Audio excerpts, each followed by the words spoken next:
WISH version 3.4, we added another great new feature. For many years now, you've had the ability to add customized forms and questionnaires, which can in turn be used not just for case management, but also for statistics. In WISH build 3.4, we added the ability to attach those forms or require that they be filled out for any intake or discharge to shelter or any registered program. I'm going to show you how you do that now. I'm logged in to WISH right now. I'm actually in our BC demo, and I've added a couple of additional things to it, but it'll show you how you could use that. So very fundamentally, in some provinces or states, you may have the need for some additional things to be provided for statistics, or you may just want some additional information during an intake or discharge of a client. In BC, for example, the BC Housing, who funds the majority of the transition houses here, they want to know some additional information regarding the people who come to shelter. So what we've done, first of all, is we've created a form which you're already probably comfortable doing this, but we've created a special intake and departure form here for intake and discharge to shelter. So what happens now is when you have that form set up, as administrator, you can go into the system parameters section of your screen, and if you want a specific form to be used for every intake shelter, for every shelter intake or for every shelter discharge, you set it up on this screen right here. I'm in the system parameter maintenance, so again, I got into that from system admin functions and system parameters. Now I'm going to settings page 1, and you set that up down here. So you notice that I've already set it up. I said I want my form code Z1 to be used for all shelter intakes, and I've also decided to do a special form for departure. This actually works very well in British Columbia, where they have some optional questions that PC Housing asks, so that's what I've used here as an example. What that means now is that for my shelter intake, whenever I do an intake to shelter, and I'll just do one right here,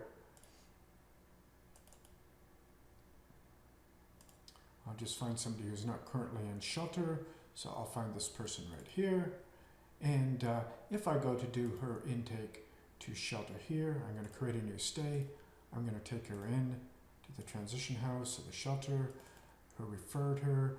I can fill out my other information here as I see fit, and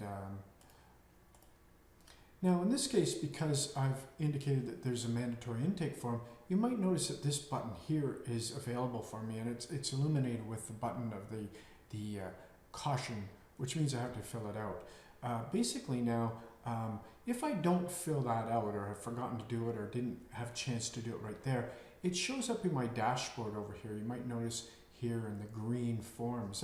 That's indicating that there's people who in shelter or in a registered program who are supposed to have a form filled out, and they haven't had it done yet. So if you see that in green, that's what it means. Anyway, now I can proceed now, and I can click on my intake forms, and it basically pops up with the questions that I want to have the workers fill out when they do an intake, and basically it just shows up in here. Once I've completed that form, you'll notice on the stays window, it shows up as having a green check mark, which means it's been done.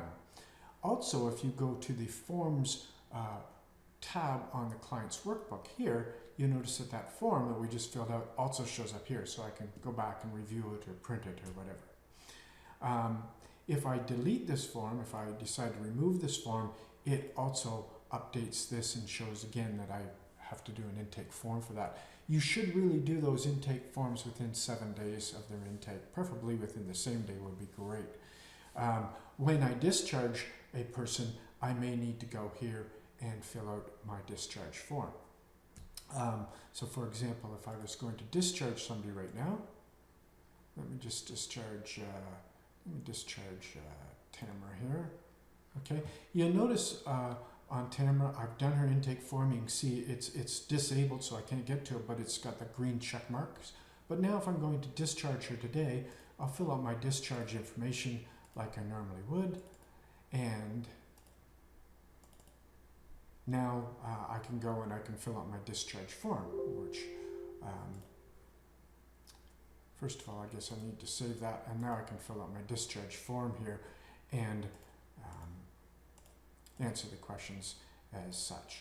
Okay, so I'll just fill out a few here. So now basically you'll notice on her Stays tab, because I've done both of those forms, they both show up with a green check mark, which is in essence what you want to have done.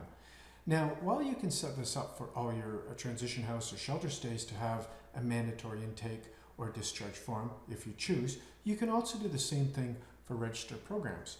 So for example, in Ontario, there's one of the funding sources, Ministry of Health, has a program called LINS, and LINS has a whole bunch of questions that really are useful if you create a form. So I created a form here for LINS, just to really quickly show you. I created a form coded as M2, and just to give you a quick idea what it might look like.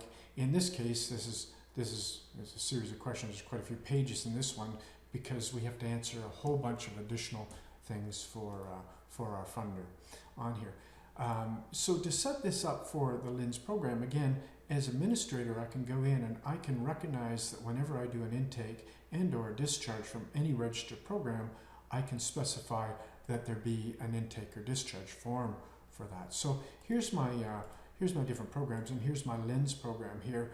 And in this case, I want to make sure that I have the form M2 filled out whenever I do an intake to that program. So you can see the difference between this program and the other ones.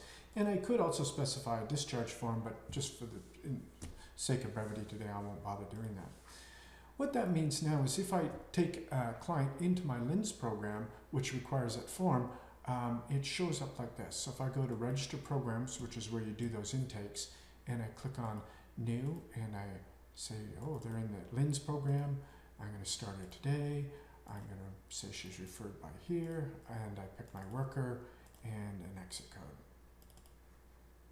So when I save that, it tells me that there's an intake form to be completed, and it will open up directly to that window or if I come in here. So if I come in here on the screen, you'll notice that across from the LINS, it shows that my forms, it has an indicator on there that I'm missing a form. So I can click on this button, and now I can click on the intake form button, and I can proceed to fill these things out. So now the thing is here, I'm not going to fill all these out, there's 30 questions. But you can see now that my intake form indicates that it has been done on here. And when I refresh the screen, you'll notice that the notification is gone from over here. As well, if I was Marg, who's the worker on that file, and this person didn't have an intake form, this forms over here would be in green, indicating that may be that may be missing from one of my clients.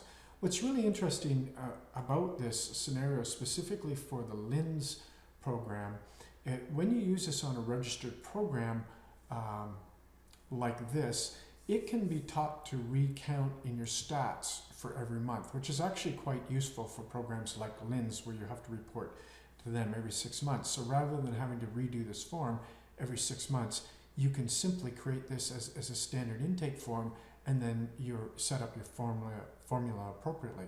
So I also brought that in here so you could see. For those of you who use the formula builder, you'll be somewhat comfortable with this. For those of you who don't, it might be a little bit over the top. But basically, this is a formula that counts an answer on that particular form that we had put in here. The way it is now, it will only count once when it's created for the first time. But in the case of LINS, what we want to do is we want to repeat that form. So the formula actually looks, I'll just separate them with a space. So the formula looks a little bit different. The difference is we have this new ability where we can say we want to count that as a repeating form.